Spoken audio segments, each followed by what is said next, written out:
আসসালামু আলাইকুম, স্বাগতম লিসেনার সম্পূর্ণ নতুন ঘটনায়। এখন যে ঘটনাটি আমি আপনাদের সাথে শেয়ার করতে যাচ্ছি, এটি একজন ডোমের ঘটনা।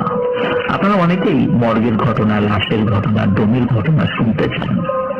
এমন একটি ঘটনা আমাদেরকে মানিকগঞ্জ থেকে পাঠিয়েছেন আল ওবাইদ খান আবিদ। আল ওবাইদ খান আবিদ তিনি ইতিপূর্বেও আমাদেরকে বেশ কয়েকটি ঘটনা পাঠিয়েছেন। সেই ঘটনাগুলো আপনাদের অনেকেই ভালো লেগেছে। আর আমরা পাতালবাসী নামে যে বইটি বের করেছি, এই বইয়েও আল ওবাইদ খান আবিদের একটি চমৎকার ঘটনা রয়েছে। আপনারা সেই ঘটনাটি জানতে হলে বা পড়তে হলে অবশ্যই বইটি পড়তে হবে। আর বইটি আপনারা সরাসরি বইমেলায় গিয়ে প্রান্ত প্রকাশন নামক প্রকাশনীর স্টল থেকে সংগ্রহ করতে পারবেন। 595 ও 96 নং স্টল। আর রকমারি থেকেও আপনারা অর্ডার করতে পারবেন। যাই হোক, চলে যাচ্ছি আমাদের মূল ঘটনায়। মজার বিষয় হলো, সাধারণত আমরা দেখতে পাই যে যারা ডোম, এনারা হিন্দু সম্প্রদায়ের লোক হন, কিন্তু এবার ঘটনাটি তার ব্যতিক্রম।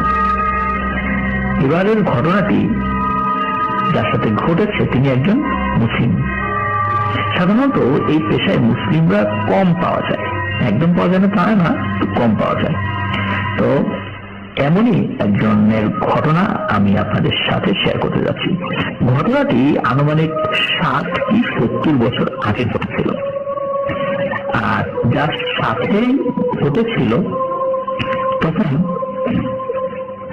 এই যে ডোম, তার নাম হচ্ছে নাসির ভাই, তার কিন্তু জন্ম হয়নি।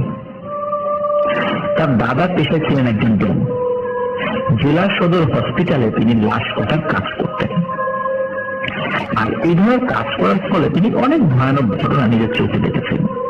তার দাদা মারা যান মোটামুটি স্বাভাবিকভাবেই। আর এরপর এই নাসির ভাইয়ের বাবাও এই ডোমের পেশা বেছে নেন। কিন্তু এই নাসির ভাইয়ের বাবা ছিলেন কিছুটা ভীতু প্রকৃতির, আর তার মৃত্যুটাও ছিল অনেক ভয়ানক।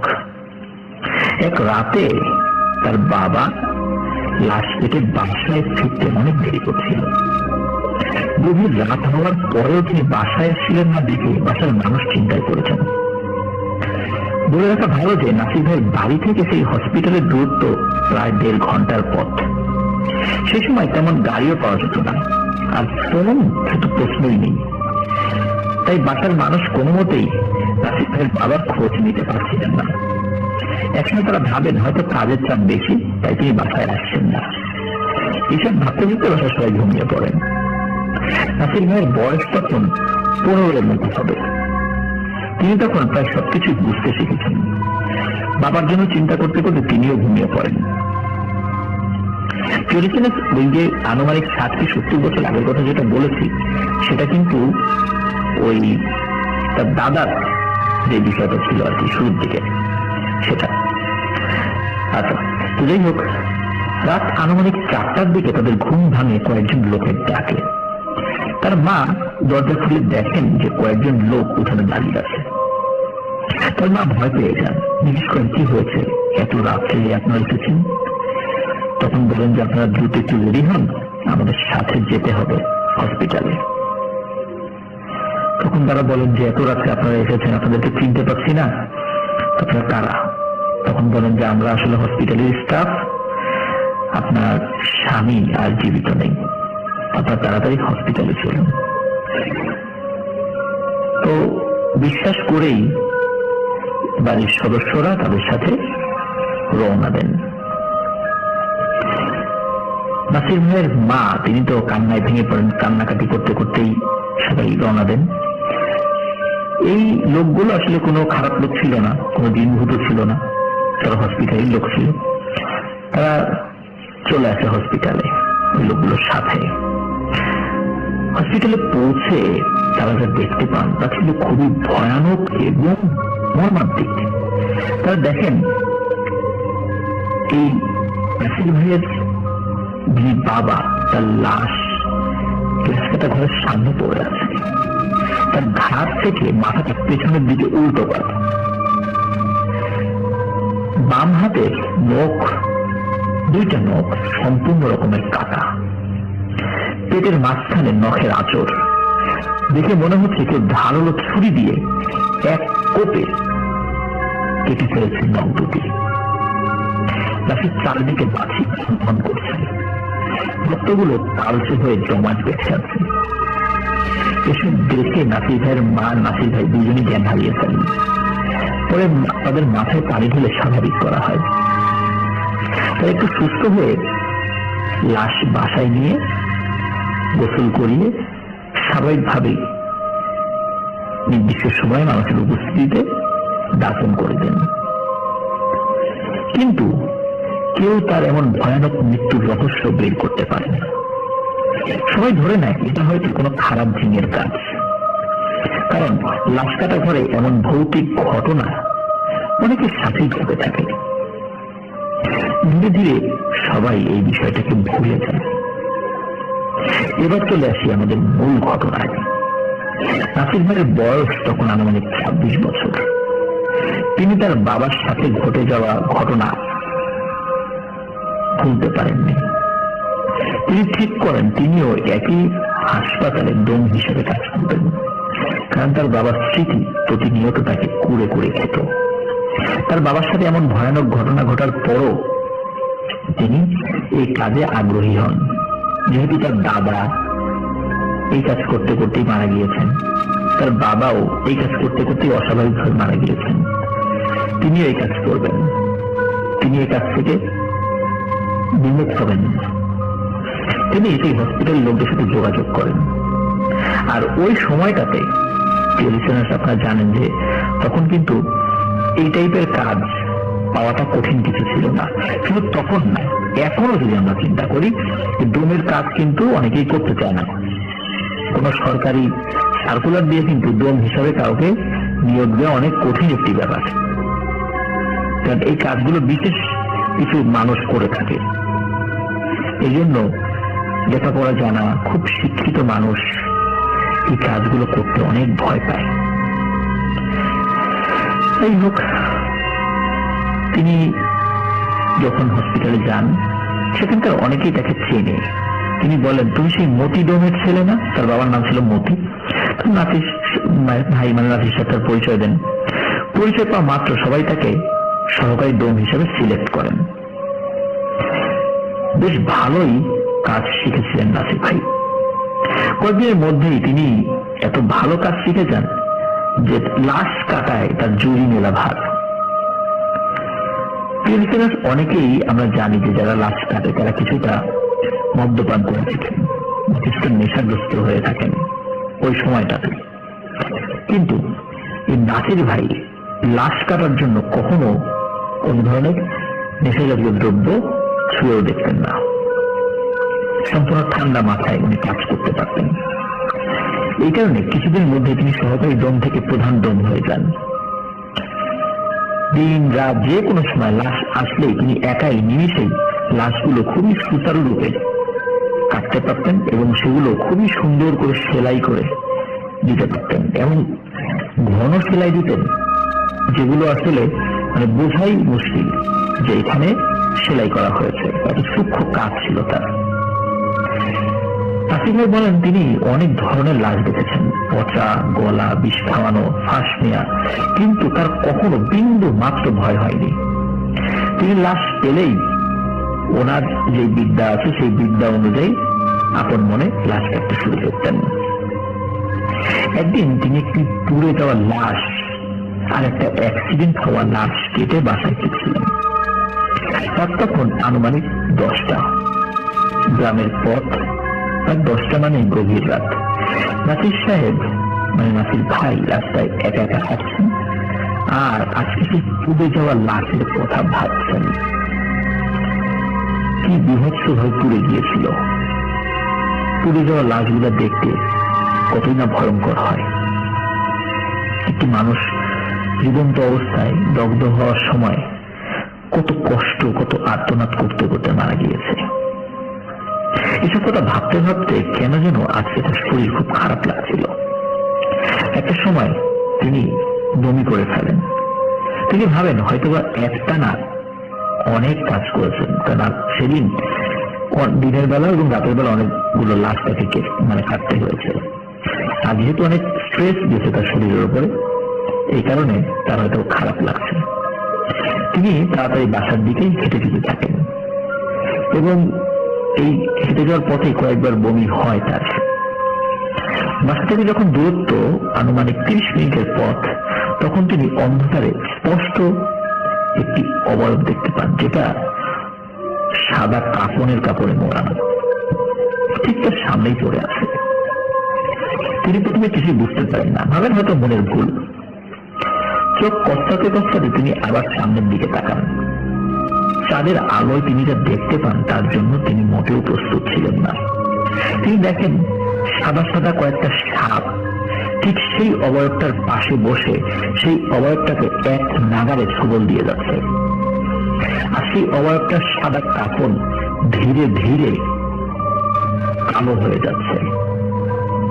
রাতের আধারে রক্তের রং তো আসলে লাল স্পষ্ট বোঝা যায় না, এই কারণে তার মনে হচ্ছিল ওই রক্ত বের হয়ে যাচ্ছে এবং কালো হয়ে যাচ্ছে।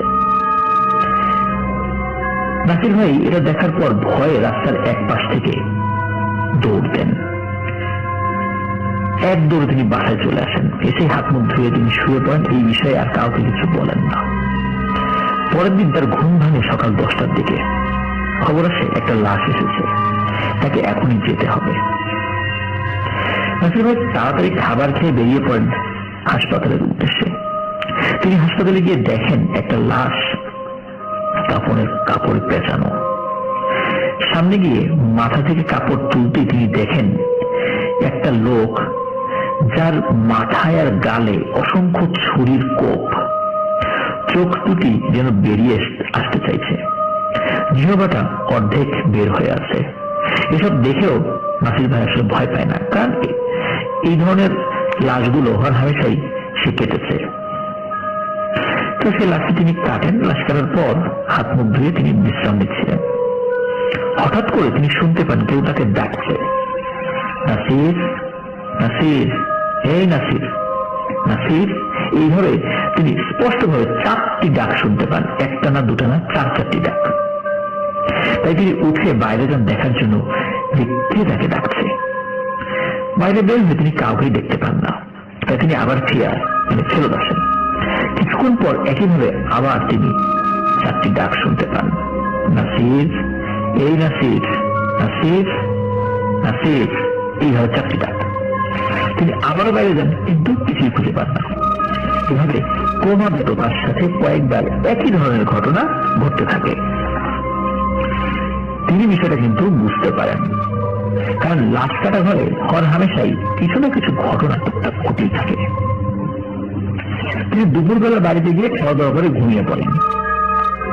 রাতে তার ঘুম ভাঙে একটা শীতল স্পর্শে। চোখ খুলেই নাসির ভাই দেখেন তার বুকের উপর একটা সাদা অবয়ব ঠিক তার দিকে তাকিয়ে আছে।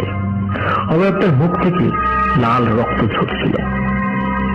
নাসির ভাই কোনো শব্দ করতে পারছিলেন না।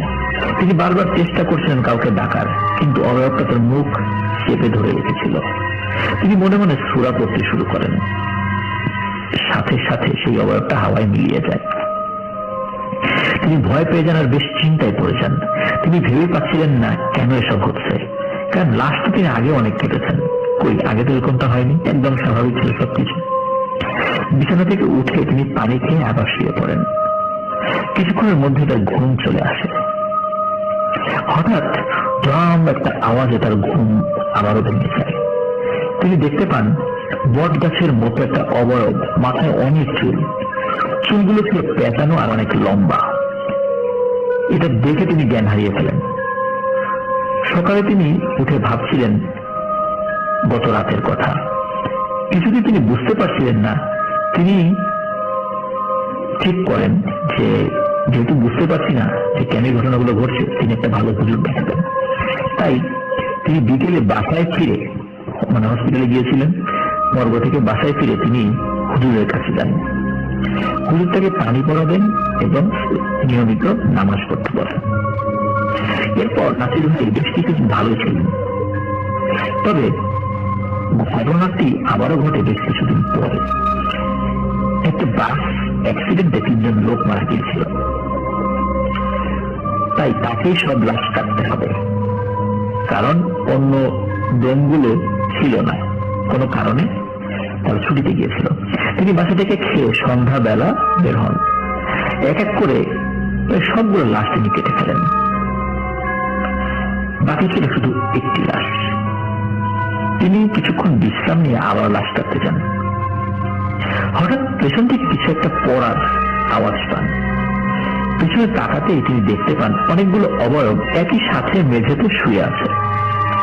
ঠিক অ্যাক্সিডেন্ট হওয়ার পর মৃত মানুষগুলো যেভাবে ছড়িয়ে ছিটিয়ে শুয়ে থাকে ঠিক সেভাবে, আর কিছু অবয়ব উল্টো হয়ে দেয়ালের সাথে ঝুলে আছে।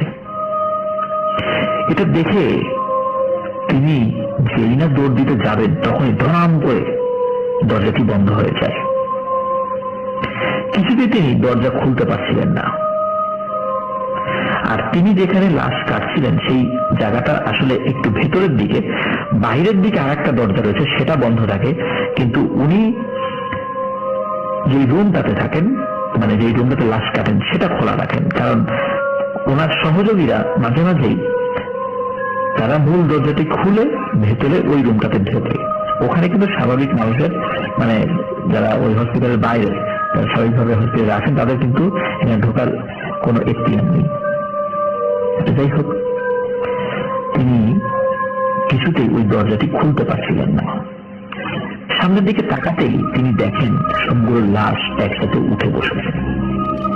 এসব দেখে তিনি জ্ঞান হারাতে হারাতে শুনতে পান, সেই ডাক, নাসির, ও নাসির, নাসির।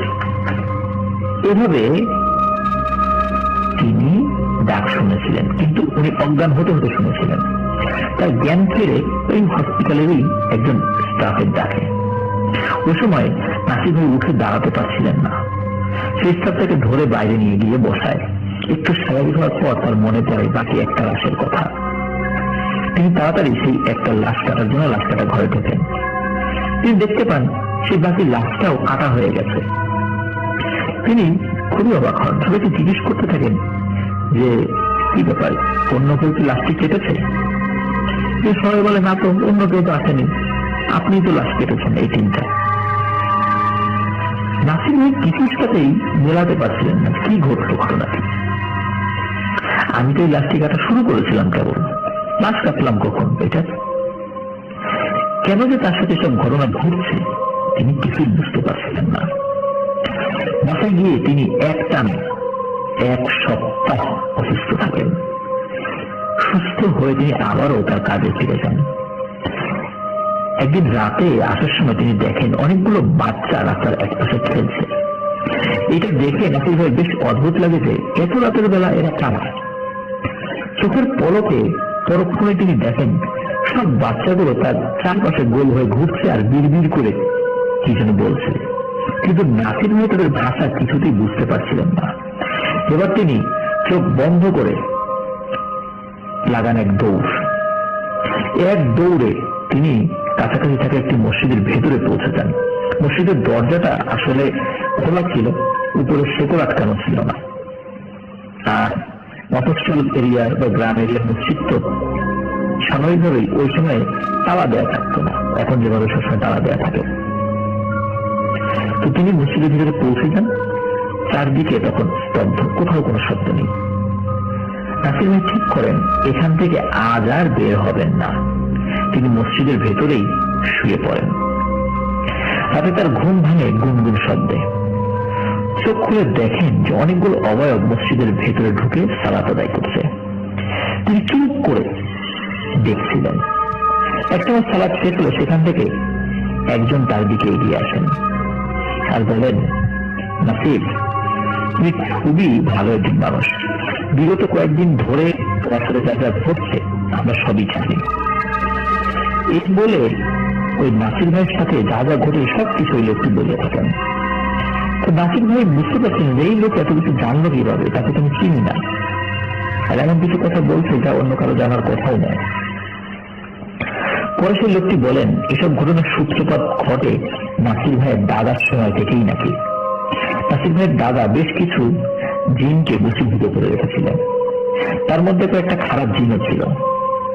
খারাপ জিনগুলো তার কথা শুনতে চাইত না, তাই এর মধ্যে কয়েকজনকে তার দাদা বোতলে বন্দি করে সেই লাশ কাটা ঘরের বাইরে এক কোনায় পুঁতে রেখেছিলেন।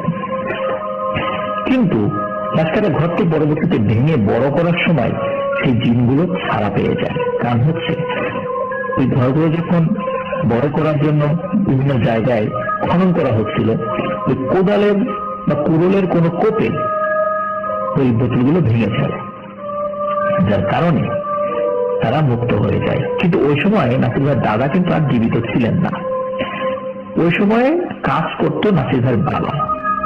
এই কারণে সেই খারাপ জিনগুলো তার বাবাকে নির্মম ভাবে হত্যা করেছিল। আর নাসির ভাই যখন সেই লাশ কাটা ঘরে কাজ শুরু করেন তখন খারাপ জিনগুলো তার পিছনে লাগে। নাসির ভাই এক মনে ঘটনাগুলো শুনছিলেন আর তার বাবার জন্য চোখের জল ফেলছিলেন। চোখ মুছে তিনি সামনের দিকে তাকাতেই দেখতে পান আজকে কোথাও কিছুই দেখা যাচ্ছে না। মসজিদের ভিতর তিনি শুধুই একা। এত সবকিছু ভাবতে ভাবতে মুয়াজ্জিন সাহেব মসজিদে এসে পড়েন ফজরের আযান দেওয়ার জন্য। পরে নাসির সাহেব আর নাসির ভাই বাসায় এসে ঘুমিয়ে পড়েন। আর স্বপ্ন দেখেন মসজিদে তার সাথে কথা বলা সেই লোকটিকে। তিনি স্পষ্ট দেখেন সেই লোকটি বলছে, আমরাও তোমার দাদার পালিত জিন ছিলাম, আর তোমাকে সবকিছু জানানোর জন্য বাচ্চাদের বেশ ধরে তোমাকে মসজিদের দিকে নিয়ে আসি। তিনি সাথে আরো দেখেন সেই লোকটা বলছে, আমরা তোমার কোনো ক্ষতি হতে দিব না, তুমি এখন থেকে নির্ভয়ে তোমার কাজ করতে পারো। সত্যি সত্যি এরপর নাসির ভাইয়ের সাথে তেমন কোনো কিছু ঘটেনি। এরপরও তিনি অনেকদিন এই পেশায় জড়িত ছিলেন। তিনি এখনো বেঁচে আছেন। তার বাড়ি মানিকগঞ্জ জেলাতেই, তার গ্রামের নাম রমনপুর। তো এটি ছিল ঘটনাটি আমাদেরকে আলো বাইত খান নাবিদ ভাই পাঠিয়েছেন। চমৎকার একটি ঘটনা। আশা করছি প্রিয় লিসেনার্স ঘটনাটি আপনাদের ভালো লেগেছে, কারণ এটি একই সাথে মর্গ, লাশ, ডোম সবকিছু সংমিশ্রণ রয়েছে এই ঘটনাটিতে।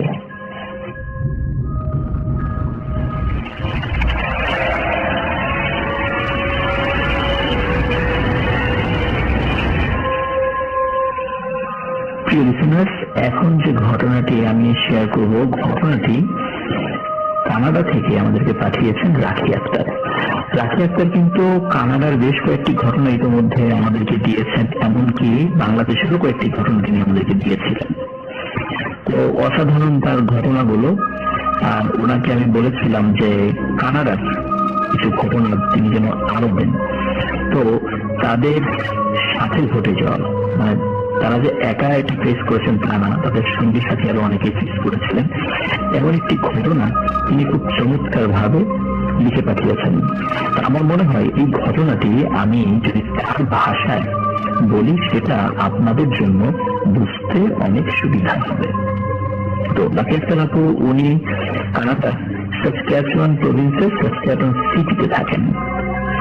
তো আমি কথা না বাড়িয়ে সরাসরি ওনার ভাষায় আমি এটি বলছি। আর এই ঘটনাটি আপনারা ফিল করতে পারবেন তখনই যখন আপনারা হাইওয়ে দিয়ে চলাফেরা করবেন। এই ঘটনাটা শুনতে শুনতে কেউ যদি রাস্তায় এই মুহূর্তে থাকেন বা চলছেন হাইওয়ে দিয়ে, তাহলে তাদের জন্য এই ঘটনাটি অন্যরকম একটা অনুভূতি জাগাবে। তো কথা না বাড়িয়ে সরাসরি ওনার ভাষায় ঘটনাটি আমি আপনাদেরকে শোনাচ্ছি। আজকের ঘটনাটি আমার বাসা কেন্দ্রিক নয়। আমার একটি অদ্ভুত শখ আছে। আমার গভীর রাতের লং ড্রাইভে যেতে খুব ভালো লাগে, কিংবা জঙ্গলে হরিণ দেখতে। রাতের গভীর আঁধারে ঘন জঙ্গলে হরিণের দুটি চোখ জ্বলজ্বল করে, দেখতে বেশ ভালো লাগে। আর সামার সিজনে অন্য সিটির কোনো লেকে চলে যাই কয়েকটি ফ্যামিলি নিয়ে। আবার ওই দিন সারাদিন ঘোরাফেরা বারবিকিউ করে রাতে আবার বাসায় ফেরত আসি।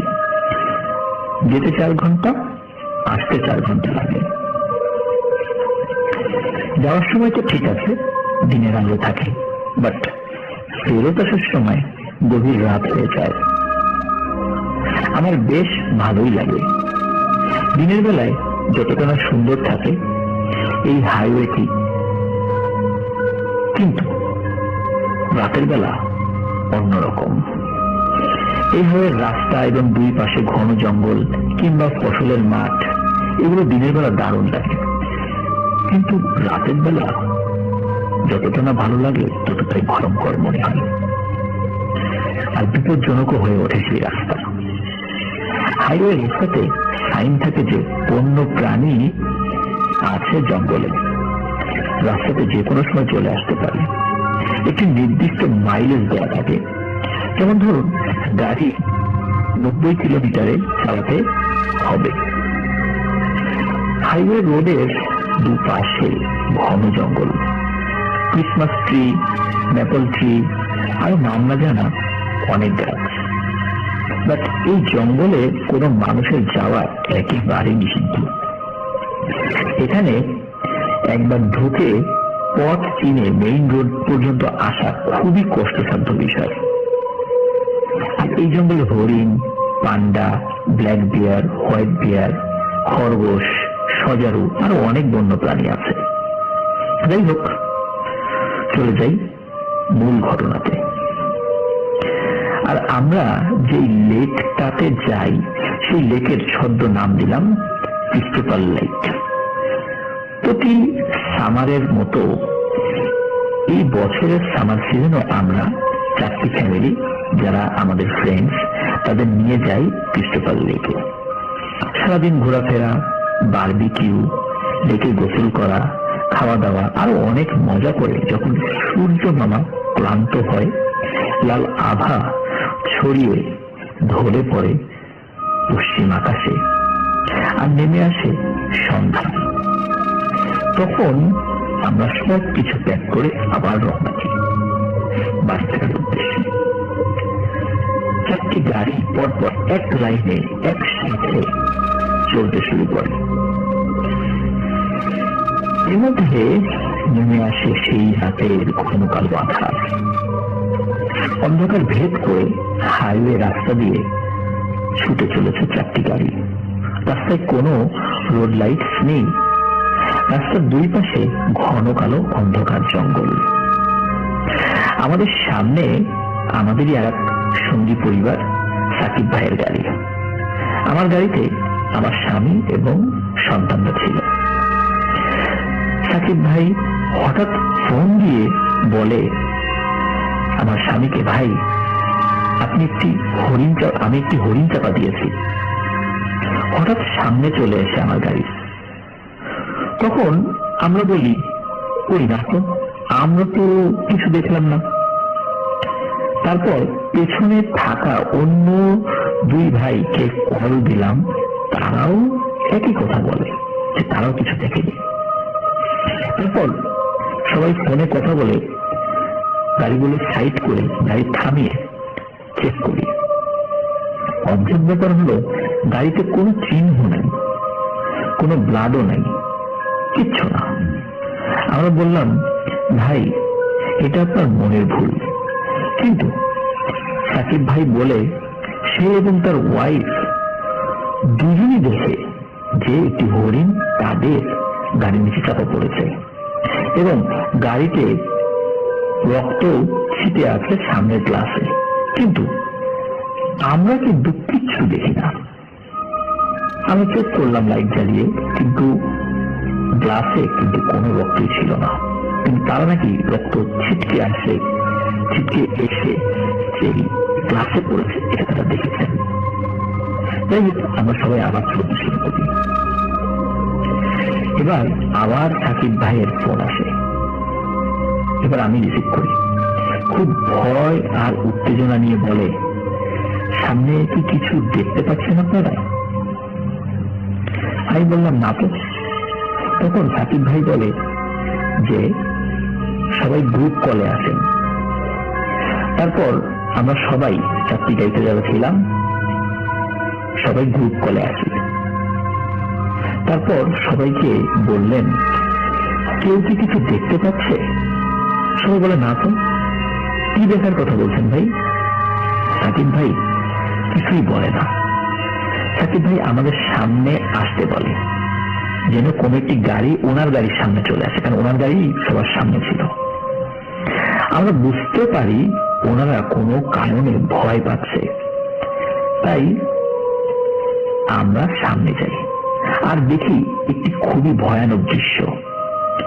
গাড়ির সামনে দেখি সাদা একটি মেয়ে, মেয়ে বললে ভুল হবে, একটি মেয়ে অবয়ব।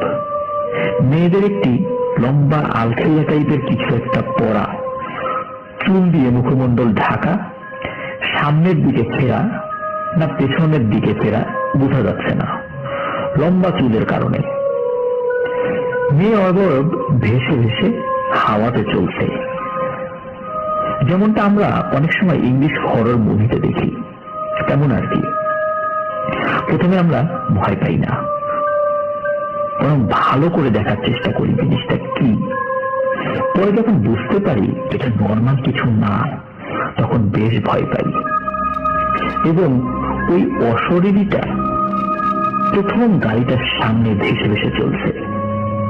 আমাদের 4টা গাড়ির মধ্যে এবং আমাদের মধ্যে কেউ আর সামনে আসার সাহস পায় না, তাই আমরাই সামনে থাকি বাধ্য হয়ে। এভাবে চলতে থাকি। কিছুদূর যাওয়ার পর একসাথে সবার গাড়িতে অদ্ভুত একটি শব্দ শুরু হয়, কোনো কারণ ছাড়াই ভয়ানক একটি শব্দ, চি চি শব্দ। অনেক সময় আমাদের কানে যদি তালা লেগে যায় বা ঝিঝি লেগে যায়, যেমনটা শুনি ঠিক তেমন শব্দ, এতটা শব্দ যে আমাদের মাথা ধরে যায়। আমরা সবাই বেশ বুঝতে পারি যে আমরা একটি বিপদে পড়ে গেছি। আল্লাহর নামে চলতে থাকি। এক পর্যায়ে টের পাই রাস্তার দুই পাশের জঙ্গলের ভেতর থেকে অদ্ভুত বড় অসংখ্য চোখ জ্বলে আছে। আমাদের গাড়ির মাইলেজ ছিল 140 কিলোমিটার/আওয়ার। তার সাথে তাল মিলিয়ে ভেসে চলছে সেই অশরীরীটি। আর কেমন যেন একটা গুমট ভাব ফিল করছিলাম গাড়ির ভেতরটার মধ্যে। হয়তো দেখে বোঝা যাবে না, বোঝানো সম্ভব নয়। যেন সেই রাতে শেষই হচ্ছিল না। এভাবে করে যখন আমরা শহরের ভেতর ঢুকে পড়ি, তখন সবকিছু স্বাভাবিক হয়ে যায়। রোড লাইটের আলোতে আর সেই অশরীরীটিকে আর দেখা যায় না। মনে হলো যেন জাস্ট ভ্যানিশ হয়ে গেল বাতাসে, আর আমরা ভাত ছেড়ে বাঁচলাম। পরে খোঁজ খবর নিয়ে জানতে পারলাম ওই হাইওয়ে রাস্তাটি ভালো না, হন্টেড। দুই পাশে ঘন জঙ্গল আর ভেতরে কিছু কানাডিয়ান আদিবাসী বাস করে, যারা মূলত ব্ল্যাক ম্যাজিক করে অনেক অনেক বছর ধরে। কিন্তু অদ্ভুত ব্যাপার হলো ওই হাইওয়ে রোড দিয়ে আমরা অনেকবার আসা যাওয়া করেছি, কিন্তু কখনো হন্টেড কিছু ফিল করিনি। এইবার প্রথম এমন কিছু এক্সপিরিয়েন্স করলাম। আর আমরা বেশি মানুষ ছিলাম বিধায় হয়তো আল্লাহ তাআলার অশেষ রহমতে তেমন কোনো ক্ষতি হয়নি ওই যাত্রায়।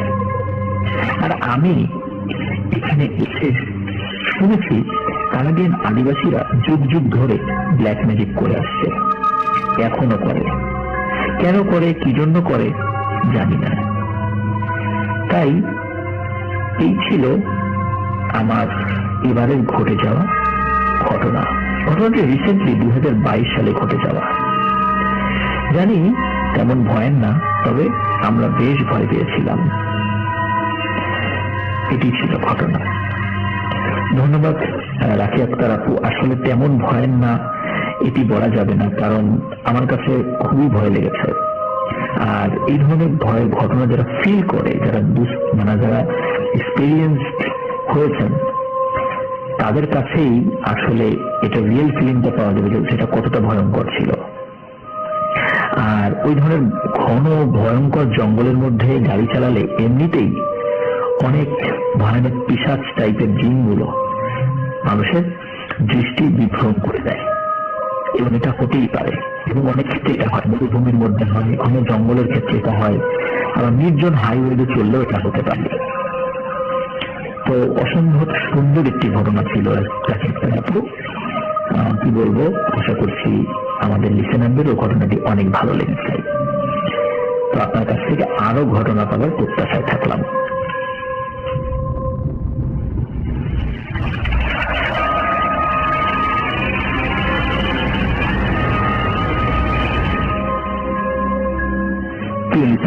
এখন যে ঘটনাটি আমি আপনাদের সাথে শেয়ার করতে যাচ্ছি, এই ঘটনাটি আমাদেরকে রাজশাহী থেকে পাঠিয়েছেন শাহরিয়া। তিনি ইতিপূর্বেও আমাদেরকে ঘটনা পাঠিয়েছিলেন, যার ঘটনা আমরা এই চ্যানেলে প্রচার করেছি।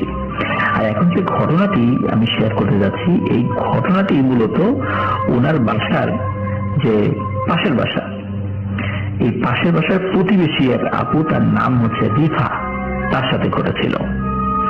আর এই রিফা আপুর কাছে এই শাহরিয়া ভাই উনি প্রাইভেট পড়তেন। আর ঘটনাটি 2017 সালের দিকে রিফা আপুর সাথে ঘটেছিল। তিনি তখন রাজশাহীর কোন এক কোচিং সেন্টারে শিক্ষকতার পেশায় নিযুক্ত ছিলেন। তো কোচিং সেন্টারে তাকে প্রতিদিন দুপুর 1টার দিকে যেতে হতো, বিভিন্ন ক্লাস নিয়ে তাকে রাত 8টার দিকে বাসায় ফিরতে হতো। প্রতিদিন তিনি এভাবে যেতেন আর আসতেন, কোনো সমস্যা হতো না। তার বাসা থেকে ওই কোচিং সেন্টারের দূরত্ব ছিল 7 থেকে 8 কিলোমিটার। তিনি অটোতেই যাতায়াত করতেন। তার বাসা থেকে কিছুটা পথ হেঁটে গিয়ে অটোতে উঠতে হতো, কারণ ওনার বাসাতে যাওয়ার জন্য যে ছোট একটি রাস্তা ছিল বা গলি ছিল, এটাতে কোনো রিক্সাও ঢুকতে পারতো না, অটো ঢুকতে পারতো না, যার কারণে কিছুটা পথ ওনাকে হেঁটে আসতে হতো। যাই হোক, মোটামুটি 4-5 মিনিট হাঁটতে হতো, খুব যে বেশি হাঁটতে হতো তা নয়, তারপরে বাসা করতো। তো ঘটনাটি সূত্রপাত যখন ঘটে তখন হচ্ছে নভেম্বর বা ডিসেম্বর মাসে, এমন চলছিল, মানে শীতকাল। তো সেদিন যেটা হয় সেটা হলো, কোচিং সেন্টার একটা মডেল টেস্ট চলছিল, যেটার সময় ছিল সন্ধ্যা 6টা থেকে 8টা পর্যন্ত। তিনি আবার ওই পরীক্ষার হলে ডিউটি শেষ করে ওই পরীক্ষার খাতা দেখতে বসেন। খুব বেশি খাতা ছিল না, তিনি চিন্তা করে খাতাগুলো আজকেই দেখে যাই, তাহলে জিনিসটা ভালো হবে। এই পরীক্ষার খাতা উনি দেখতে দেখতে রাত প্রায় 9:30 বেজে যায়। চিন্তা করেন যে অনেক রাত হয়ে গেছে, বাসা থেকেও বারবার ফোন করছিল ফোনে। তিনি দ্রুত কাজ শেষে বাড়ির দিকে রওনা দেন। তো স্বাভাবিকভাবে তিনি অটোতে কিছুটা পথ যান, যাওয়ার পর যেখানে অটো থেকে নামার দরকার সেখানে নেমে যান এবং তারপর হাঁটতে হাঁটতে বাসার দিকে আসতে থাকেন। তো উনি যখন আসছিলেন তখন উনি হঠাৎ একটি জিনিস দেখতে পান, একটু অন্ধকারে দেখতে পান। যদিও ওই রাস্তায় ইলেকট্রিক খুঁটি ছিল, মানে ওই যে পায়ে হাঁটা পথ, সেখানে ইলেকট্রিক খুঁটি থাকলেও ওখানকার লাইট গুলো নষ্ট হয়ে গিয়েছিল। তবে আস্থা আলোতে দেখা যেত, মানে আশেপাশে যে ঘর বাড়িগুলো রয়েছে সেখানকার বারান্দার লাইট তো আছে, এই আলোতে মোটামুটি হেঁটে আসা যেত আর কি। তো উনি ওরকম একটি আলোতে দেখতে পান যে পাশে একটি দেয়াল রয়েছে, সেই দেয়ালে যে মানে উপরে যে প্রাচীর আর কি, ওই প্রাচীর টপকিয়ে বানরের মতো কিছু একটা, মানে বড় সড়ো বানরের মতো কিছু একটা সেটি রাস্তায় চলে আসে এবং রাস্তায় আসার পর সেই রাস্তা পার হতে থাকে। উনি কিন্তু 10 হাত দূর থেকে এটা দেখছেন। তো উনি চিন্তা করেন যে এটা একটা বানর হবে, দেখি একটা ইট মারি, ও যদি আমার দিকে আবার আক্রমণ করতে আসে। সে কি করে, রাস্তা থেকে একটা ইটের টুকরো তুলে নেয়। তো ওটা নিয়ে তিনি সামনে আগাবেন কি আগাবেন না সেটা ভাবছেন। তো উনি দাঁড়িয়ে আছেন। তো চিন্তা করেন যে যাই হোক, ওটা তো ওর মতো চলে যাচ্ছে, আমিও চলে যাই, কারণ রাতের বেলা একা একজন মহিলা মানুষ সেখানে দাঁড়িয়ে থাকাও ঠিক হবে না বেশিক্ষণ। তো উনি ওনার মতো করে যাচ্ছেন, কিন্তু দেখছেন যে ওই জিনিসটা খুব আস্তে আস্তে, তো উনি ওইটার কাছাকাছি চলে গিয়েছেন। তো কাছাকাছি যাওয়ার পর তিনি দেখতে পান, মানে মোটামুটি সাইড থেকে, যে এই জিনিসটা বানরের মতো লোমশ, তা লেজেল রয়েছে, কিন্তু মুখটা মানুষের মতো কুচকুচে কালো। এটা হনুমান না, হনুমানের মধ্যে কালো থাকে, এটা হনুমান না, বানরের মতোই, মুখটা কুচকুচে কালো, সারা শরীরের লোম। আর আরেকটি অদ্ভুত ব্যাপার হলো, এই অবয়বটার ঠোঁট ছিল বেশ বড়, মানে পাখির মতো। পাখির ঠোঁট যেমন লম্বা থাকে ঠিক আরেকটা এমনই ছিল, কিন্তু পাখির ঠোঁটের মতো চোখা ছিল না, একটু চ্যাপ্টা ছিল আর কি।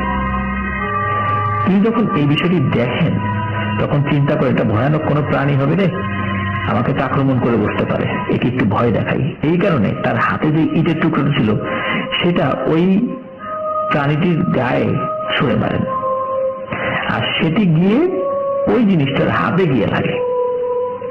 যখনই লাগে ওই জিনিসটি বাচ্চাদের মতো উফ আহ করে মানে চিৎকার চেঁচামেচি শুরু করতে থাকে। যেমন বাচ্চাদেরকে কেউ যদি আঘাত করে তখন তারা যেভাবে শব্দ করে, যেভাবে আর্তনাদ করে, ঠিক সেভাবে ওই জিনিসটি মানুষের মতো করে আওয়াজ করে, এবং করার পর সে আবারও যেদিক দিয়ে এসেছিল দেয়াল টপকিয়ে সেদিক দিয়ে চলে যায়। তিনি বেশ ভয় পান যে এই ধরনের জন্তু এরা মানুষের মতো করে এরকম শব্দ করে কিভাবে, একদম বাচ্চাদের মতো। তিনি ভয় পান, অবাক হন। যাই হোক, তিনি বাসায় চলে আসেন। তো বাসা কাছেই ছিল, মানে একদম কাছাকাছি চলে এসেছিলেন। তো তারপরে উনি ভাবেন এটা হয়তো বানরই হবে, কারণ এই টাইপের বানর হতে পারে কখনো।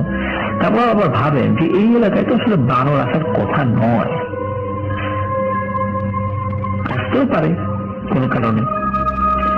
ওই রাতে তিনি একটি ভয়ঙ্কর স্বপ্ন দেখেন। তিনি দেখতে পান মানুষের মতো লম্বা, কিন্তু মুখটা বানরের মতো, হাতগুলো চিকন, বড় বড় নখ, আর সারা শরীরে যে মাংস লেগে রয়েছে মনে হচ্ছে সেই মাংসগুলো ফুলে ফুলে পড়ে যাবে, এমন একটা অবস্থা। আর তার ঠোঁটটা বেশ লম্বা। এমন একটি প্রাণী তার স্বপ্নে এসে বলছে, আজকে আমার ছেলে তোর সামনে দিয়ে চলে গেল, ও কি তোর কোনো ক্ষতি করেছিল? তোকে ভয় দেখিয়েছিল? ও তো ওর মতো চলে যাচ্ছিল, তোকে তো সে কিছুই বলেনি। তুই কেন ওর গায়ে আঘাত করলি? ও তো একটা বাচ্চা, আর তুই আঘাত করেছিস এই কারণে ওর হাতটা নষ্ট হয়ে গেছে, ও খুব কষ্ট পেয়েছে। তুই অকারণে এই কাজটি করলি, এটা কোনো প্রয়োজন ছিল না। ও যদি তোকে ভয় দেখাতো তাহলে তুই বলতে পারতি যে তুই ভয় পেয়েছিস এই জন্য এই কাজটি করেছিস, কিন্তু এই কাজটি তুই কেন করলি, এর শাস্তি তুই পাবি। এই বলে স্বপ্নের মধ্যে এসে চলে যায়। সকালবেলা তুই তার মাকে স্বপ্নের কথা বললে তখন তার মা বলে এটা কিছু না, এটা নিয়ে কোনো ভাবাভাবি করার দরকার নেই, দুশ্চিন্তাও করার দরকার নেই। কিন্তু তবুও তিনি এবং তার মা বিকেলের দিকে একজন হুজুরের কাছে যান। হুজুরের কাছ থেকে তিনি ঝাড়ফুঁক নিয়ে আসেন, কিন্তু তারা ভেবেছিল এটাই হয়তো শেষ, আর কোনো সমস্যা হবে না। কিন্তু সমস্যা কিন্তু সামনে আরো রয়েছে। তিনি একদিন দুপুরে রুমে একা একা বসেছিলেন, তাদের বাসা ছিল একতলা। তো জানালা দিয়ে বাইরে হঠাৎ তার একদিকে চোখ পড়ে। তিনি দেখতে পান চাদর দিয়ে মুখ ঢাকা একটা লোক তার জানালা থেকে একটু দূরে দাঁড়িয়ে আছে এবং তার দিকে তাকিয়ে আছে। প্রথমে মানে তিনি ভাবেন যে এটা কি চোর নাকি, মুখটা তো ভালো করে দেখা যাচ্ছিল না। তিনি যখন একটু ভালো করে খেয়াল করেন তিনি দেখতে পান লোকটার হাতগুলো অনেক চিকন, এমন চিকন হাত আসলে সচরাচর দেখা যায় না বা কোনো মানুষের হয় না, অনেক রোগা মানুষেরও সহজে হয় না। কিন্তু এই চিকন হাত এবং তার পুরো শরীর মনে হচ্ছে লোম দিয়ে ভরা। যদিও তিনি সেটার মুখ ভালো করে দেখতে পাননি, তবুও স্বপ্নের মধ্যে দেখা ওই অবয়বটির সাথে একটি মিল খুঁজে পান। তিনি তখন জোরে চিৎকার করে তার মাকে ডাকেন। তার মা তখনই চলে আসে, মানে কাছাকাছি ছিল। তার মাও দেখতে পান একটি মানুষের মতো চাদর দিয়ে ঢাকা মনে হচ্ছে কোন একটা প্রাণী হাওয়ায় দুলতে দুলতে ছোট একটা গাছের কাছে গিয়ে মিলিয়ে গেল। তো যাই হোক, এইভাবে ছোটখাটো ঘটনাটা থেকে ঘটা শুরু হয়। তো এক রাতে যে ব্যাপারটি ঘটে সেটি হলো এই দিশা আপু তার বান্ধবীর বাসায় তার দাওয়াত ছিল, সে দাওয়াত শেষ করে তিনি আসছিলেন। তখন রাত প্রায় 10টা বেজে যায়। ওনার সাথে কেউ ছিল না, মানে এগিয়ে দেওয়ার মতো কেউ ছিল না। সচরাচর সবসময় আসা যাওয়া করতেন, কোনো ধরনের কোনো সমস্যা হতো না, এই জন্য তার সাথে মানুষ খুব কম থাকতো আর কি। তো তিনি একটি রিক্সা করে সে রাস্তায় কাছে চলে আসেন, যেখান থেকে নেমে হেঁটে আসতে হয়। তো একা একা হেঁটে আসছেন। কিছুক্ষণ হাঁটার পর তার মনে হলো পিছু পিছু কেউ হাঁটছে। তিনি হঠাৎ করে পিছনে ঘুরে তাকান। তিনি যেটা দেখতে পান, তিনি সেটা দেখার জন্য মোটেই প্রস্তুত ছিলেন না। তিনি দেখেন সেই অশরীরী বলা ভুল হবে, মানে সেই অবয়বটি তার পেছনে দাঁড়িয়ে আছে। তিনি তার হাতে থাকা মোবাইলের ফ্ল্যাশ লাইটের আলোতে দেখতে পান এই জিনিসটি এখন আর ওই চাদরে ঢাকা নেই। এটি চাদর ছাড়াই স্পষ্টভাবে তার রূপ প্রকাশ করেছে। সেই অবয়বটির মুখ কালো বানরের ন্যায়, ঠোঁটগুলো লম্বা চ্যাপ্টা, পাগুলো ঘোড়ার মতো, হাতগুলো এত চিকন যে ভাবাই যায় না, এবং পুরো শরীর বেশ লোমে ভরা। আরেকটি বিষয় তিনি দেখতে পান, সেটা হলো ওই অবয়বটি একটি লম্বা লাঠির উপর ভর করে দাঁড়িয়ে আছে। যখনই তিনি এটা দেখেন, উনি ভয়ে নড়াচড়া করার শক্তি হারিয়ে ফেলেন। সেই অবয়বটি তাকে বলতে শুরু করে, অনেকদিন ধরে তোর পিছে পড়েছিলাম রে, আজকে তোকে পেয়ে গেছি। তখন এই দিশা আপু তিনি জ্ঞান হারিয়ে ফেলেন।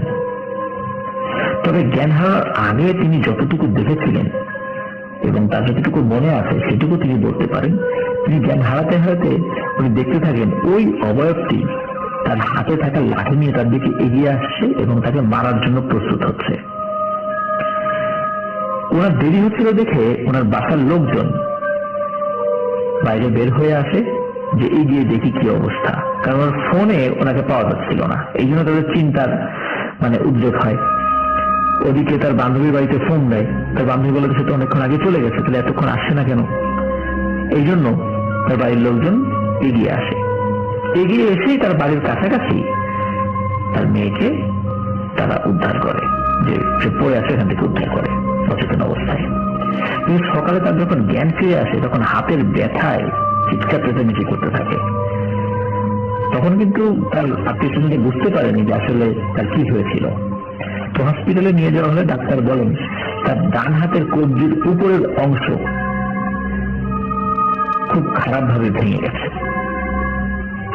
দীর্ঘ 2 মাস তার চিকিৎসা করা হয়, হাতের বিভিন্ন জায়গায় নিয়ে যাওয়া হয়।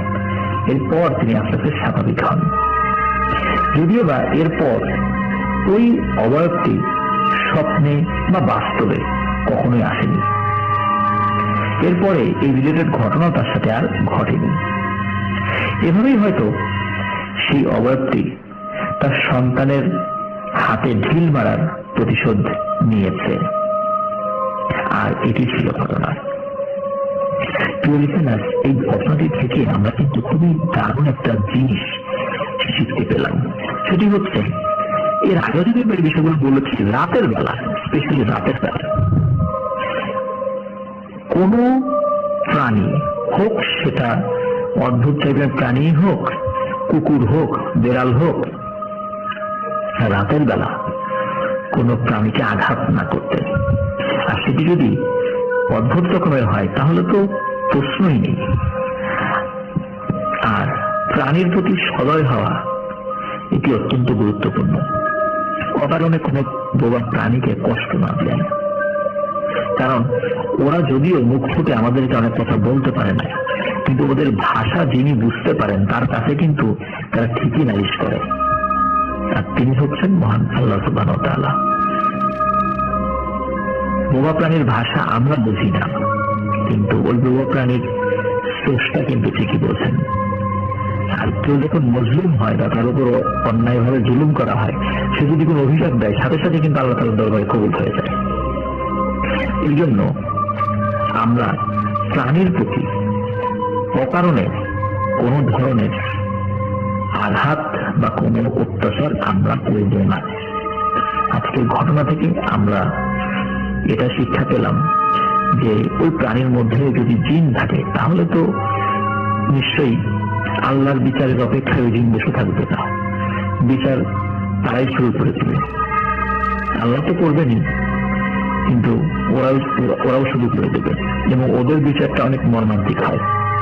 হয়তোবা রিফাপুর ভাগ্য ভালো যে এই ঘটনার পরে তার সাথে কোনো ঘটনা ঘটেনি, কিন্তু আমরা দেখতে পাই যে ছোট্ট একটি ব্যাপারের কারণে সারা জীবনের জন্য কোনো মানুষ একদম শেষ হয়ে যায়, মানে একদম তার ক্যারিয়ার শেষ হয়ে যায়, বংশ পরম্পরায় সমস্যা চলতেই থাকে। তো ওনার ভাগ্য ভালো এই অর্থে যে এরপরে ওনার সাথে আর কোনো ঘটনা ঘটেনি। যাই হোক, আশা করছি ঘটনাটি আপনাদের ভালো লেগেছে।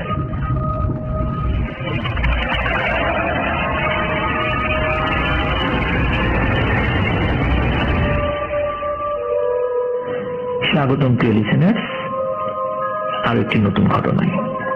এখন যে ঘটনাটি আমি আপনাদের সাথে শেয়ার করতে যাচ্ছি, এই ঘটনাটি খুলনার গল্লামারি থেকে আমাদেরকে পাঠিয়েছে ইয়াসিন ভাই। ইয়াসিন ভাই যে ঘটনাটি আমাদেরকে পাঠিয়েছেন সেটি ওনার মামার সাথে বা মামার পরিবারের সাথে ঘটে যাওয়া একটি ঘটনা। ওনার মামার নাম হাসেম উদ্দিন, ডাক নাম হোসেন। ওনার মামার বাড়ি বর্তমান সাতক্ষীরা জেলার তালা থানার একটি গ্রামে। ঘটনাটি 1975 সালে ঘটেছিল, বা ওই সময় থেকে ঘটনাটার কথা শুরু হয়। তখন ওনার সেই মামার বাবা সম্পর্কে, মানে ওনার নানা হন আর কি, সবেমাত্র বিয়ে করেছেন। সে সময় সেই নানাদের বাড়ির পাশে অনেক বড় একটি বাঁশঝাড় ছিল। বাঁশঝাড়টা সেই সময়ের গ্রামের ভিতরে সব থেকে বড় ছিল। আনুমানিক সেটা 20 থেকে 25 বিঘা জমির উপরে ছিল, যেটাকে গ্রামের লোকজন মোড়লের বাঁশঝাড় নামে চিনত। সেই সময় এই বাঁশঝাড়ের অনেক কুখ্যাতি ছিল, বিশেষ করে প্যারানর্মাল বিভিন্ন বিষয় নিয়ে। তখনকার সময় গ্রামের ভেতরে দুটি পুকুর ছিল। একটা পুকুরের নাম ছিল মিঠা পুকুর, আর একটা পুকুরের নাম ছিল দীঘা পুকুর। মিঠা পুকুরটা মূলত ওই বাঁশঝাড়ের পাশে ছিল, এবং দীঘা পুকুর যেটা গ্রামের মধ্যে ছিল। গ্রামের সব মানুষ ওই দীঘা পুকুরে গোসল করত। ওই বাঁশঝাড়ের কুখ্যাতির কারণে কেউ মিঠা পুকুরে গোসল করতে চাইত না বা যেত না। যাই হোক, নতুন বিয়ের পর যখন ওনার নানি এই বাড়িতে আসে তখন বেশ সুখে শান্তিতে এই ঘর সংসার করছিল তারা। এভাবে বেশ 2 বছরের মতো কেটে যায়। 2 বছর পরে ওনার নানির গর্ভে ওনার সেই মামা আসে। ওনার নানি মূলত ওই দীঘা পুকুরে গোসল করত। ওনার মামা পেটে আসার 5 মাসের মাথায় ওনার নানি বেশ অসুস্থ হয়ে পড়েন, যার জন্য ওই দীঘা পুকুরে হেঁটে যাওয়ার মতো অবস্থা ওনার ছিল না। দীঘা পুকুর ওনার নানাদের বাড়ি থেকে 15 মিনিটের পথে ছিল। যেহেতু ওনার নানি অসুস্থ ছিল, তার জন্য নানি চিন্তা করে বাঁশের পাশে সেই মিঠা পুকুরে গোসল করতে। পুকুরটি নানার বাড়ি থেকে 5 মিনিটের পথ ছিল। যেহেতু এত বছর ধরে ওই বাঁশঝাড় আর ওই পুকুরের পাশে নানা নানি বসবাস করছে, তাই ওই জায়গাটা নিয়ে নানির মনে আসলে কোনো ভয় ছিল না। আনুমানিক দুপুর 2টার দিকে নানি যায় পুকুরে গোসল করতে। গোসল করে ভালোভাবেই পুকুর থেকে বাড়িতে চলে আসেন তিনি। আসার পথে কিন্তু ইয়াসিনের নানির কোনো সমস্যা হয়নি। বাড়ি আসার পর নানির শরীরটা প্রচুর ভার ভার হয়ে গেছে বলে উনি ফিল করেন, এবং নানির শরীরটাও খুব দুর্বল হতে থাকে এবং খারাপ হতে থাকে। রাতে ঘুমানোর পর নানি একটা স্বপ্ন দেখে। স্বপ্নে একজন বৃদ্ধ মহিলাকে তিনি দেখতে পান। বৃদ্ধ মহিলাটার মুখটা কাপড় দিয়ে ঢাকা ছিল, চুলগুলো খোলা এবং চুলগুলো অনেক বড় ছিল। এবং বৃদ্ধ মহিলাটি নানিকে বলে, তোর পেটে একটা নারকেল গাছ আছে, নারকেল গাছটা আমাকে দিয়ে দে, তোকে আমি অনেক সোনার মোহর দেব। এসব শুনে নানি স্বপ্নের মধ্যে বৃদ্ধ মহিলাটিকে অকথ্য ভাষায় গালিগালাজ করে এবং চলে যেতে বলে। সেদিনের মতো বৃদ্ধা চলে যায় এবং বৃদ্ধাটি চলে যাওয়ার সাথে সাথে নানির ঘুম ভেঙে যায় এবং নানি ঘরের ভেতরে পচা মাছের তীব্র গন্ধ পায়। নানি সাথে সাথে নানাকে ঘুম থেকে ডেকে তোলে। তখন নানাও ওই পচা গন্ধটি পায়, কিন্তু নানা বিষয়টিকে আমলে নেয় না এবং নানিকে বলে এটি এমনি এমনি হয়েছে, মনে হয় বাইরে থেকে গন্ধটা। এইভাবে তাকে সান্ত্বনা দেয়। এইভাবে নানি 4 থেকে 5 দিন একাধারে স্বপ্নটি দেখেছিল। 4 থেকে 5 দিনের মাথায় নানি যখন রান্না করতে যায় তখন দূর থেকে পুকুর পাড়ে ওই মিঠা পুকুরে এক বৃদ্ধ মহিলার মতো কাউকে দাঁড়িয়ে থাকতে দেখেন এবং তাকে দাঁড়িয়ে থাকতে দেখে নানি বুঝতে পারেন এটি স্বপ্নে দেখা সেই অবলব্ধি। দেখা মাত্রই সেখানে নানি জোরে চিৎকার দিয়ে মাথা ঘুরে পড়ে যায়। ঘর থেকে নানা ছুটে এসে নানিকে এই অবস্থায় দেখে ঘরে নিয়ে যায় এবং চোখে মুখে পানি দিয়ে নানির জ্ঞান ফেরায়। নানি যখন নানাকে সব ঘটনা খুলে বলে, নানা তখন কথাটি বিশ্বাসই করতে চায় না এবং এই কারণে এটি নারীর মনের ভুল বলে কথা কাটিয়ে চলে যায় এবং এটি তাকে সান্ত্বনাও দেয়। সেদিন রাতে নানাও একই রকমের স্বপ্ন দেখে, যেটি আগে শুধু নানি দেখত। সে বৃদ্ধ মহিলাটি নানা স্বপ্নে দেখে এবং ওই বৃদ্ধ মহিলাটি নানাকে বলে, তোর বউয়ের পেটে যে নারকেল গাছটি আছে সেটা আমাকে দে, তার বিনিময়ে তোদের অনেক সোনার মোহর দেব। এটি শুনে স্বপ্নের মাঝে নানা নারীর মহিলাটিকে গালিগালাজ করে। সকালে নানা ও নারীর ঘুম ভাঙার পর তারা বিষয়টা নিয়ে আলোচনা করে এবং তারা খুবই চিন্তিত হয়ে পড়ে। এরপর পাশের মসজিদ থেকে ইমাম সাহেবকে ডেকে নিয়ে আসেন নানা। ইমাম সাহেব ঘরে ঢুকেই বলেন, আচ্ছা ঘরের মধ্যে পচা মাছের এমন তীব্র গন্ধ কেন? কিন্তু ওই গন্ধ কিন্তু রানী ওই সময় পাচ্ছিল না, কিন্তু ইমাম সাহেব পাচ্ছিলেন। যাই হোক, তিনি সব ঘটনা শুনে নানার কাছে একদিনের সময় চান এবং সেদিনের মতো ইমাম সাহেব চলে যান। সেদিন রাতে ঘটে যায় ভয়ানক একটি ঘটনা। ওই রাতে নানা ওয়াশরুমে যাওয়ার উদ্দেশ্যে ঘর থেকে বের হন। বের হয়ে নানা দেখতে পান উঠোনের উপর প্রচুর সোনার মোহর পড়ে আছে। এটি দেখার পর চিন্তা করেন যে কি ব্যাপার, উঠানে সোনার উপর মোহর কেন? এটি চিন্তা করছেন, ভাবছেন, এর মধ্যে নানির ঘর থেকে চিৎকারের শব্দ আসে। নানা ছুটে যান ঘরে। নানা যখন ঘরে যান তখন নানিকে খাটের পাশে পড়ে থাকতে দেখেন।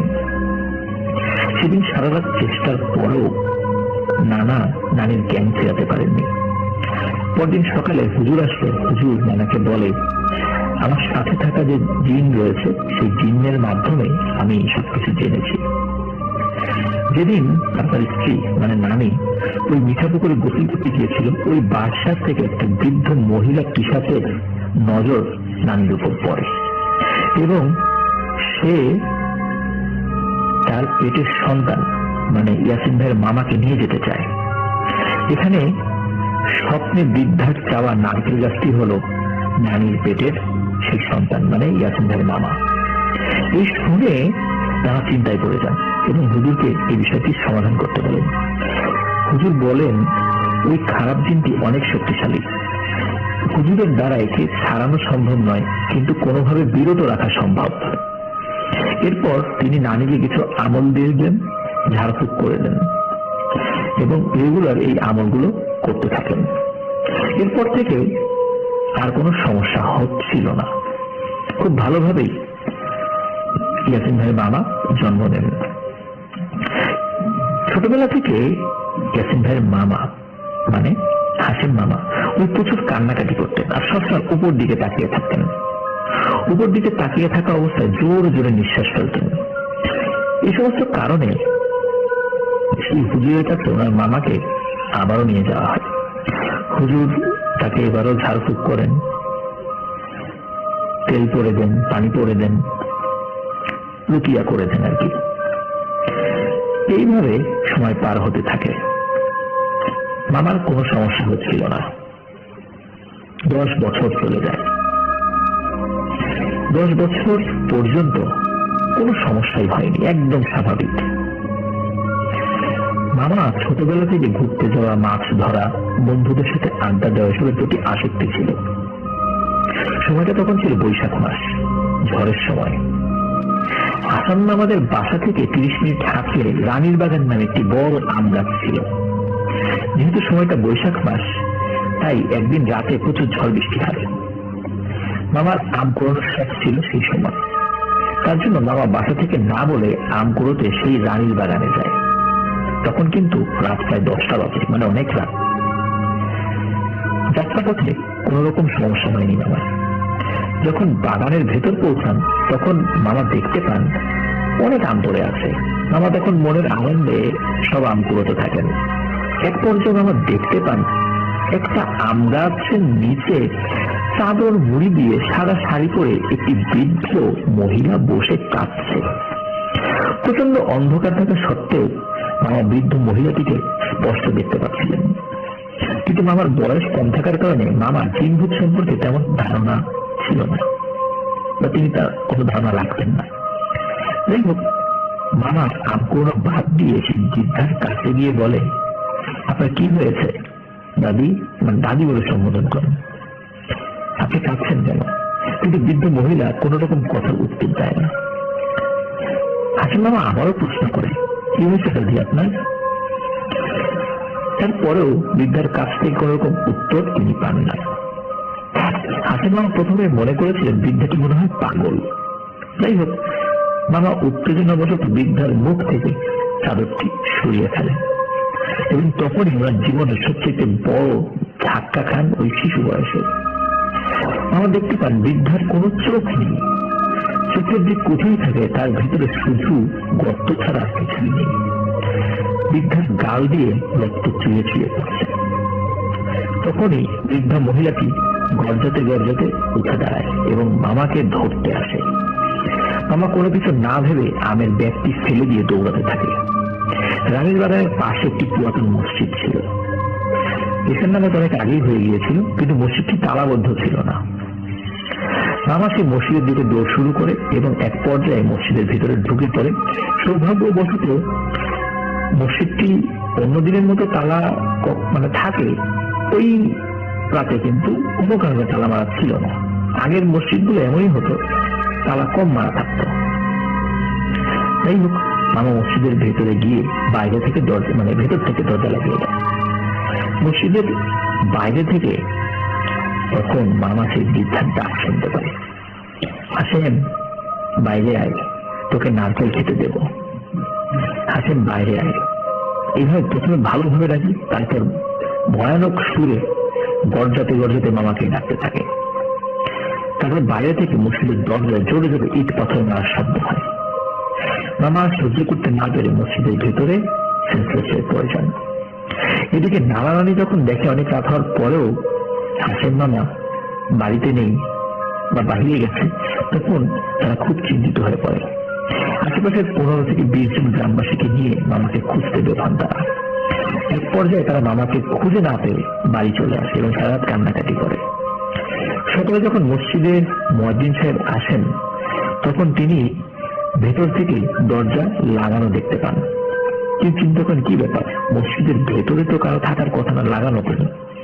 তখন তিনি কোনোভাবে দেখতে পান ভেতরে হাসেম মামা পড়ে আছেন। তিনি হাসেম মামাকে চিনতে পারেন। তিনি দরজা ভেঙে মানে মসজিদের মধ্যে ঢোকেন। ঢোকার পর তিনি হাসেম মামার জ্ঞান ফেরানোর চেষ্টা করেন। এদিকে যখন আর কয়েকজন মুসল্লি আছে, সাথে সাথে তাদেরকে বলেন যে দ্রুত হাসেম মামার বাড়িতে খবর দিতে। খবর পেয়ে নানা রানী আশেপাশের কয়েকজন গ্রামবাসী চলে আসে, মামাকে ধরে বাড়ি নিয়ে যান। আমার যখন জ্ঞান পেয়ে তখন মামা সব ঘটনা নানা রানীকে খুলে দেয় এবং নানা রানী সেই হুজুরকে আবারও খবর দেন। হুজুর বাড়িতে এসে আবারও রুকিয়া করেন, ঝাড়ফুঁক করে দেন। এইভাবে কিছু মাস পার হয়ে যায়। এক রাতে খাওয়া দাওয়া করে মামা ঘুমিয়ে যায়। সকালে উঠে নানা রানী আর মামাকে খুঁজে পায় না, কিন্তু মামার ঘর ভেতর থেকে বন্ধ। নানা রানী তখন চিৎকার করে আশেপাশে সবাইকে ডেকে নিয়ে আসে এবং মামাকে খুঁজতে বের হয়ে যায়। সারা এলাকা খুঁজেও মামাকে কোথাও পাওয়া যায় না। এক পর্যায়ে সেই হুজুরকে ডেকে নিয়ে আসা হয়। তারা হুজুরকে সবকিছু খুলে বলেন। হুজুর বলেন, আমার দ্বারা এই দুষ্ট জিনকে সরানো আসলে সম্ভব নয়। তাই হুজুর পাশের গ্রামের একজন বড় কবিরাজের খবর দেন এবং তাকে দেখে নিয়ে আসতে বলেন। কবিরাজ বাসায় এসে তার আসনে বসেন এবং তার সাথে থাকা জিনদের মাধ্যমে তিনি জানতে পারেন মামাকে সে বৃদ্ধ পিশাচ মহিলাটিকে নিয়ে গেছে এবং নিয়ে ওই যে মোড়লের যে বাদশা ছিল, কুখ্যাত বাদশা, সেই বাদশার ভেতরে তাকে রেখে দিয়েছে।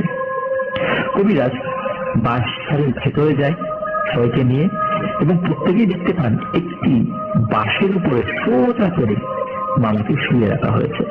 অবাক করা বিষয় হচ্ছে বাঁশটা অনেক চিকন ছিল, কিন্তু আমার শরীর বড় হওয়া সত্ত্বেও মামা সেখান থেকে পড়ে যাচ্ছিলেন না। তারপরে হুজুর যে কাজটি করেন সেটি হলো ওনার সাথে থাকা জিনদেরকে নির্দেশ দেন মামাকে নিচে নিয়ে আসার জন্য, কারণ কোনো মানুষের পক্ষে ওই জায়গা থেকে সুচারুভাবে নিয়ে আসা তাকে সম্ভব ছিল না। কারণ বাঁশঝাড়ের ওই পর্যায়ে কোনো মানুষের পক্ষে ওঠাও সম্ভব ছিল না, একটু নড়া লাগলেই তার নিচে পড়ে যাওয়ার ভয় ছিল। একমাত্র জিনেরাই এই কাজটি করতে পারতেন। যাই হোক, জিনেদের মাধ্যমে মামাকে বাঁশের উপর থেকে নামিয়ে আনা হয় এবং বাড়ি নিয়ে যান। তারপর মামার শরীরে সেই জিনটাকে হাজির করা হয় এবং বৃদ্ধ জিনের কাছ থেকে শোনে কেন সে মামার ক্ষতি করছে। তারপর জিনটি বলে, মামা যখন নারীর পেটে ছিল তখন সে পুকুরে নানিকে গোসল করতে দেখে ওই সময় থেকেই নানার দিকে তার নজর পড়ে, মানে মামার দিকে তার নজর পড়ে। তখন মামাকে বারবার সে নিয়ে যেতে চেয়েছিল, কিন্তু ইমাম সাহেবের ঝাড়ফুঁকের কারণে সেটি করতে পারছিল না, যার কারণে সে মামার উপর খুবই ক্ষিপ্ত ছিল, তাই সে সব করেছে। কবিরাজ বৃদ্ধ পিশাচ মহিলা জিনটিকে চলে যেতে পারে, কিন্তু সে কিছুতেই রাজি হচ্ছিল না। কিছুতেই যখন তাকে রাজি করানো যাচ্ছিল না, তখন কবিরাজ ওই জিনটিকে বিভিন্ন রিচুয়ালের মাধ্যমে তাকে হত্যা করে। হাসেম মামা এখন বর্তমানে একটু নাম করা কোম্পানিতে চাকরি করছেন, তার দুজন সন্তানও রয়েছে। হাসিম মামার বাবা মাহি হাসিম ভাইয়ের নানি 3 বছর আগে মারা গিয়েছেন, কিন্তু তার নানি এখনো জীবিত আছে। এখন পর্যন্ত সবকিছু ঠিকঠাক আছে আলহামদুলিল্লাহ। এখন আর কোনো ঘটনা তাদের সাথে ঘটছে না, বা ওই দিনকে হত্যা করার পরেও আর কোনো ঘটনা তার সাথে ঘটেনি। তো এটি ছিল ঘটনা। অনেক ধন্যবাদ ইয়াসিন ভাইকে চমৎকার একটি ঘটনা আমাদেরকে উপহার দেওয়ার জন্য।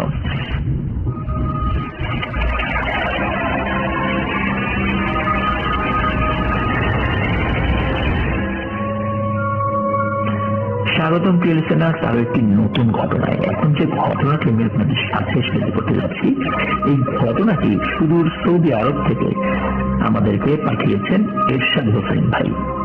ওনার বাড়ি মানিকগঞ্জ জেলার সিংগাই উপজেলার জয়মদ্দপি ইউনিয়নের চর দুর্গাপুর গ্রামে। ঘটনাটি মূলত ঘটেছিল ওনার ছোট কাকা আলমাস আলীর সাথে। সময়কাল ছিল 2021 অক্টোবর মাসের শেষ দিক, কার্তিক মাসে, বাংলা কার্তিক মাসের এমন একটি সময়ে ঘটনাটি ঘটেছিল।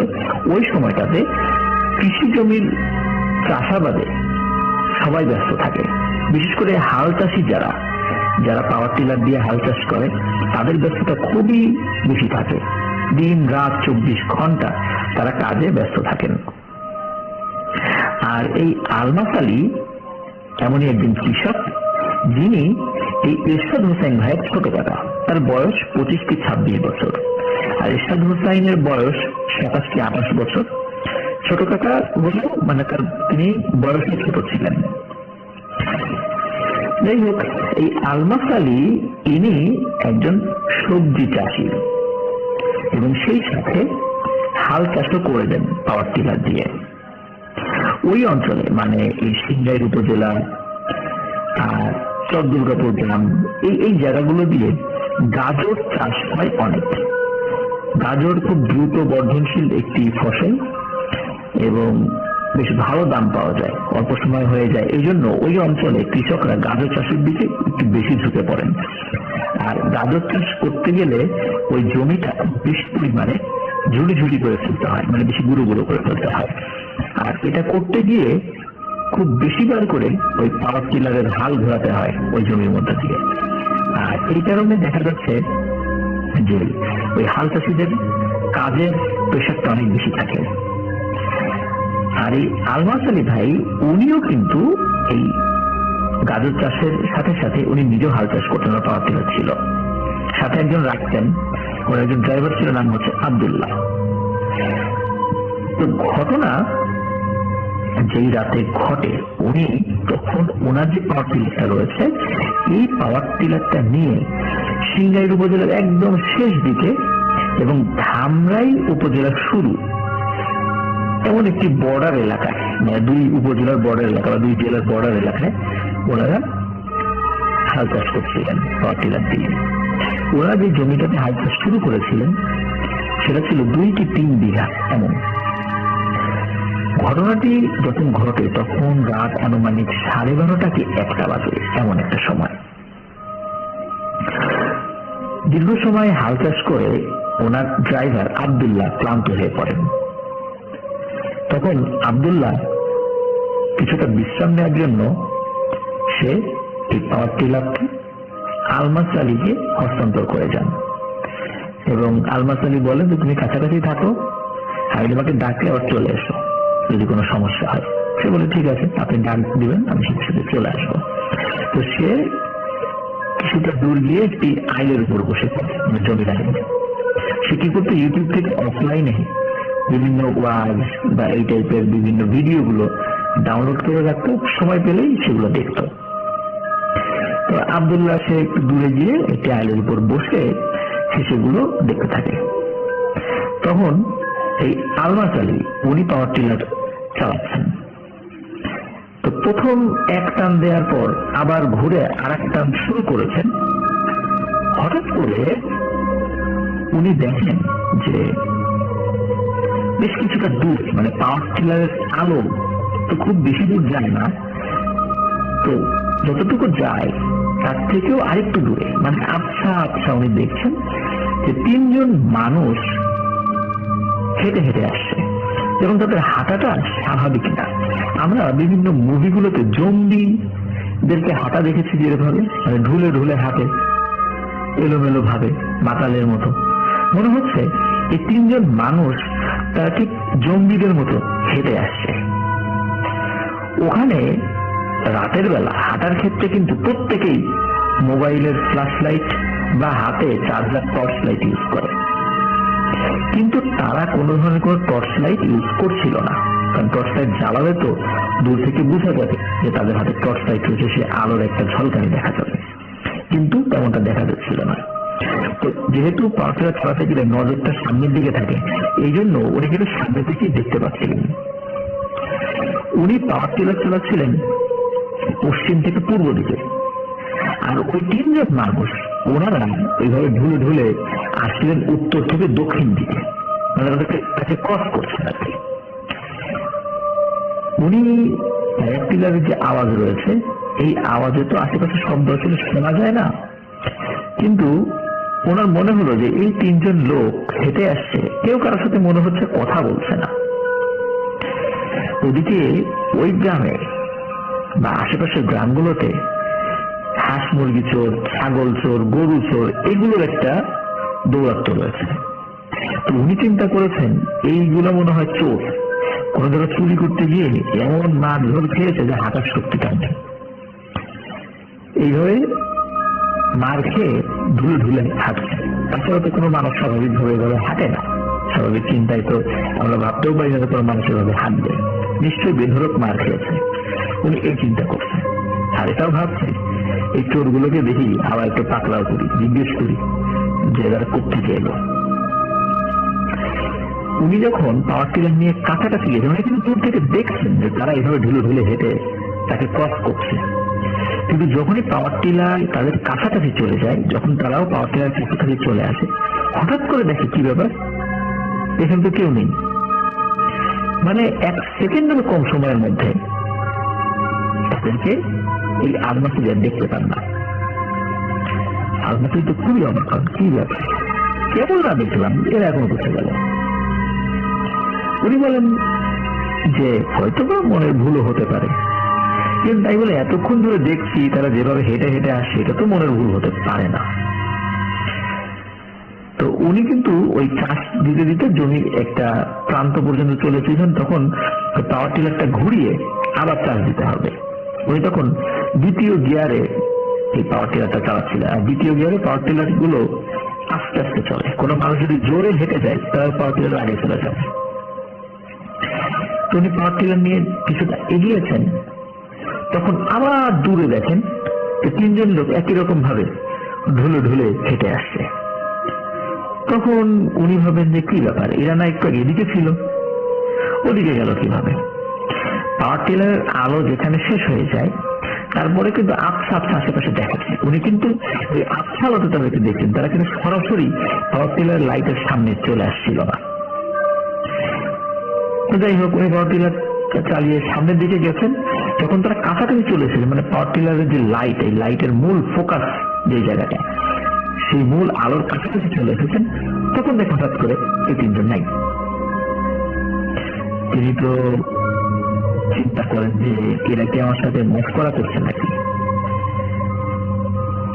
ওদিকে যখন উনি জমির ওই অংশের শেষ দিকে চলে এসেছিলেন, একটা প্রান্তে চলে এসেছিলেন, তখন চিন্তা করেন পাওয়ারটিলারটা আবার ঘুরাই, দেখি আবার দেখা যায় কিনা। সত্যি তিনি যখন আবার ঘুরান, দেখুন একটু দূরে, মানে একটু দূরে তাদেরকে আবার দেখা যাচ্ছে। উনি তখন ওই পাওয়ার টিলারের আলোর অপেক্ষায় থাকেননি, কারণ ওনার কাছে চার্জার টর্চ লাইট ছিল, যে কালো এক ধরনের টর্চ লাইট আছে না, চার্জার লম্বা অনেক আলো পায়। উনি ওই আলোটা ওই তিনজনের দিকে মেরেছেন। তো উনি যখনই ওই তিনজনের দিকে আলোটা মেরেছেন, উনি দেখেন ওখানে কিচ্ছু নাই, একদম ফাঁকা। অথচ উনি কিন্তু তিনজনকে হেঁটে আসা দেখেই, তাদের হেঁটে আসা নিশ্চিত হয়েই সেদিকে টর্চ লাইট মেরেছিলেন, কিন্তু সেখানে কাউকে দেখা যায় না। ওদিকে উনি ওনার পাওয়ার টিলার নিয়ে এগিয়ে যেতে থাকেন। ওনার দাদা আবার কবিরাজ ছিলেন, এই জন্য এসব প্যারানরমাল বিষয় টিষয় ওনার মধ্যে আসলে ভয়ের উদ্রেক খুব কম পড়ে আর কি। আর এটা উনি প্যারানরমাল হিসেবে ধরেন, উনি তাদেরকে চোর মনে করছেন। তো উনি পাওয়ার টিলার নিয়ে আবার ওদিকে এগিয়ে যেতে থাকেন, জমির মধ্যেই আছেন আর কি। উনি ওনার কাজ চালিয়ে যাচ্ছেন। তো উনি যখন কাছাকাছি যান, তখন আবার দেখে ঠিকই ওই তিনজন লোক অপোজিট ডিরেকশন থেকে পাওয়ার টিলারটা ক্রস করছে। যখনই ক্রস মানে করতে করতে ওই পাওয়ার টিলারের মূল আলোর সামনের দিকে চলে আসছে, তখন দেখে এই তিনজন আবারও নেই হয়ে গেছে। তখন উনি চিন্তা করে যে এরা বারবার ঠিক আলোর কাছাকাছি এসে অদৃশ্য হয়ে যাচ্ছে কেন, এরা কারা? কিন্তু আকৃতি তো একদম স্বাভাবিক মানুষের মতোই মনে হচ্ছে।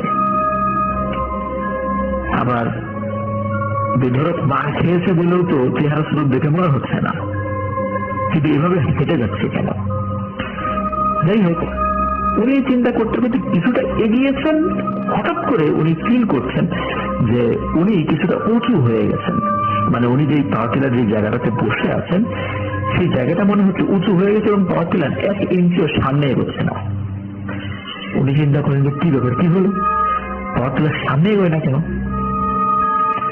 উনি পেছন দিকে তাকিয়ে দেখেন যে একটি মানুষ বা মানুষের মতো দেখতে, মানে আপাতত দৃষ্টিতে তখন মনে হচ্ছিল, এক হাত দিয়ে পাওয়ার টিলারের পিছনের অংশ উঁচু করে ফেলেছেন, এবং উঁচু করার কারণে ওই পাওয়ার টিলারের যেই পিছনে যে চাকা, সেটি তো ঘুরছিলই না, এমনকি এক হাত দিয়ে এমন ভাবে ধরে রেখেছেন যে পাওয়ার টিলার সামনে আগাচ্ছে না। অর্থাৎ পাওয়ার টিলার যে মেশিন, এটা যে কত পাওয়ারফুল সেটা তো আমরা জানি, যে কাদার মধ্যে একটা শক্তিশালী গাড়ি দেবে গেলে সেটা উঠতে পারে না, কিন্তু পাওয়ার টিলার কিন্তু কাদার মধ্যে চলতে পারে অনায়াসে। তার ইঞ্জিনের পাওয়ারটা বা সক্ষমতাটা ওইভাবে তৈরি করা, কিন্তু উঁচু করে ধরে রেখেছে, পাওয়ার টিলার আগাচ্ছে না। অর্থাৎ পাওয়ার টিলার কিন্তু মানে মুভিং সিচুয়েশনে আছে। আর উনি আবার সামনের দিকে আবার তখন দেখান, তখন দেখেন ওই যে আরো দুইজন লোক, মানে 103 জন ছিল, দুইজন লোক সামনে আসছিল না, এই দুইজন লোক আলোর সামনে দিয়ে হেঁটে হেঁটে আসছে। এখন তখন উনি এদের চেহারা দেখতে পান। এরা প্রত্যেকেই ওই সময়ে, মানে শুরুর দিকে তো এক স্বাভাবিক মানুষের মতো দেখা গিয়েছে, ওই আলোর মধ্যে দেখতে পান এরা প্রত্যেকেই উচ্চতায় প্রায় 9 থেকে 10 ফুট। এদের মাথার চুলগুলো আঙ্গুলের মতো মোটা, জট পাকানো না, কিন্তু মোটা চুল, এবং সেই চুলগুলো কোমর পর্যন্ত নেমে এসেছে। চোখগুলো আমরা যে সিডি বা ডিভিডি দেখেছি না, একটা চাকতির মতো ডিস্ক, যেটা তাহলে দুই চোখগুলো ঠিক এরকম ডিস্কের মতো বড়, লাল টকটক করছে। মানে আমাদের স্বাভাবিক চোখের মধ্যে সাদা মনি আছে, কিন্তু সেগুলো লাল দেখাচ্ছে, আর এত বড় বড় চোখ। তাদের দাঁতগুলো হরিণের শিঙের মতো ছিল। এই দৃশ্য দেখার পর উনি প্রচন্ড ভয় পান, কিন্তু ভয় পেলেও ওনার দাদা কবিরাজ ছিল যেহেতু, উনি কিছু বিষয় জানতেন যে ভয় পাওয়ার পর যদি আরো বেশি মানে কেউ ভয় পেয়ে যায় এবং ওই দুষ্টু জিনেরা যদি সেটা দেখে ফেলে, তাহলে আরো বেশি ক্ষতি করতে পারে, এবং এই মাঠের মধ্যে তার বড় ধরনের ক্ষতি করবে, এমনকি মাটির মধ্যে পুঁতে ফেলতে পারে। উনি তখন কি করেন, এক হাত দিয়ে ওনার পাওয়ার প্লেয়ার ক্লাসের যে তার রয়েছে সেই তার খুলে ফেলেন, খুলে ফেলে হাতের সাথে পেঁচিয়ে নেন এবং বলেন, তোদের এত সাহস আমার সামনে এসেছিস, আয় আজকে তোদের সাথে ফাইট করবো। এই কথা যদিও উনি বলছিলেন, কিন্তু ওনার ভেতর কিন্তু প্রচুর ভয় চলে এসেছিল, কারণ উনি ওই মুহূর্তে একা ছিলেন। তখনই ওনার মনে হয়, আচ্ছা আব্দুল্লাহ তো আছে সাইডে, আব্দুল্লাহকে ডাক দিই। তখন উনি বলেন, এই আব্দুল্লাহ এদিকে। উনি জাস্ট একবারই ডাক দিয়েছেন, কিন্তু ওই ডাকটা আব্দুল্লাহ শুনেছিল দূর থেকে। আর ওইদিকে কি হয় যে আব্দুল্লাহ দূর থেকে বলে, ভাই আসছি, এই বলে আব্দুল্লাহ আসতে থাকে। উনি হঠাৎ করে দেখেন যে এই যে 3 জন অবয়ব যেগুলো ছিল, এই 3 জন অবয়বের কেউই নেই। আব্দুল্লাহ চলে আসে, আব্দুল্লাহ বলে, ভাই কি হলো, কোনো সমস্যা, ডাকলেন যে? তখন আব্দুল্লাহকে বলে যে আমি এই জিনিস এখানে দেখলাম। তখন আব্দুল্লাহ বলে যে এই মাঠের মধ্যে অনেক সময় এই জিনিসগুলো দেখা যায়, রাতের বেলা এরা মাঠ পার হয়ে যায়, এদেরকে ডিস্টার্ব করতে হয় না। আপনি কি ডিস্টার্ব করছিলেন? বলে, হ্যাঁ আমি তো টর্চ মারছিলাম। বলে, এগুলো তো ডিস্টার্ব করতে হয় না, আপনি টর্চ মারছিলেন, এই জন্য ওরা ক্ষিপ্ত হয়েছিল, তাছাড়া তো ওরা এরকম আসে না। এই মাঠের ভিতরে আরো পাওয়ার টিলার চালায় রাতের বেলা, ওরাও মাঝে মাঝে বলে যে এরকম হেলে দুলে কিছু মানুষ পার হয়, এরা আসলে মানুষ না, এরা জিন। ওদেরকে কেউ ডিস্টার্ব না করলে ওরা কারো উপর আক্রমণ করে না। যাই হোক, ওই রাতে উনি আর আসলে কাজ করতে পারেননি। পরের সময় থেকে আবার কাজ করেছিলেন উনি, যেহেতু এরকম একটা ঘটনা ঘটে গিয়েছে, আর সাহস পাচ্ছিলেন না। তো এটি এক রাতেরই একটি ঘটনা ছিল। আপনারা অনেকে গ্রামের ঘটনা শুনতে চান, একদম অর্গানিক যে ঘটনাগুলো, যেগুলো আসলে আমাদের মাঠে প্রান্তরে মানুষের সাথে ঘটে চলছে। তো ঘটনাটি কিন্তু 2021 সালের অক্টোবর মাসে, খুব বেশি দিন থাকেন না। তারপরে প্রিয় লিসেনার্স, আমরা মনে করি যে 2021, 22 বা 23 সাল অনেক আমরা আধুনিক হয়ে গিয়েছি। আসলে এই ধরনের ঘটনা যে কোনো সময় ঘটতে পারে, এর জন্য কিন্তু আধুনিকতার কোনো বিষয় কাজ করে না। শুধু আমরা আমাদের নিজেদেরকে যদি ওই ধরনের পরিবেশে কোনো কারণে নিয়ে যাই, তাহলে এই ধরনের ঘটনা ঘটতেই পারে। আশা করছি সৌদি আরব থেকে পাঠানো এসব স্থানীয় যে ঘটনাটি দেখলাম ছোট থাকা আলমাসের সাথে ঘটেছিল, ঘটনাটি আপনারা পছন্দ করেছেন। প্রিয় লিসেনার্স, আশা করি আমাদের ঘটনা আপনাদের ভালো লেগেছে। ঘটনা ভালো লাগলে লাইক, কমেন্ট ও শেয়ার করে আমাদের সাথে থাকুন। পরবর্তী ঘটনা শোনার আমন্ত্রণ জানিয়ে আজকের মতো এখানে বিদায় নিচ্ছি। আসসালামু আলাইকুম।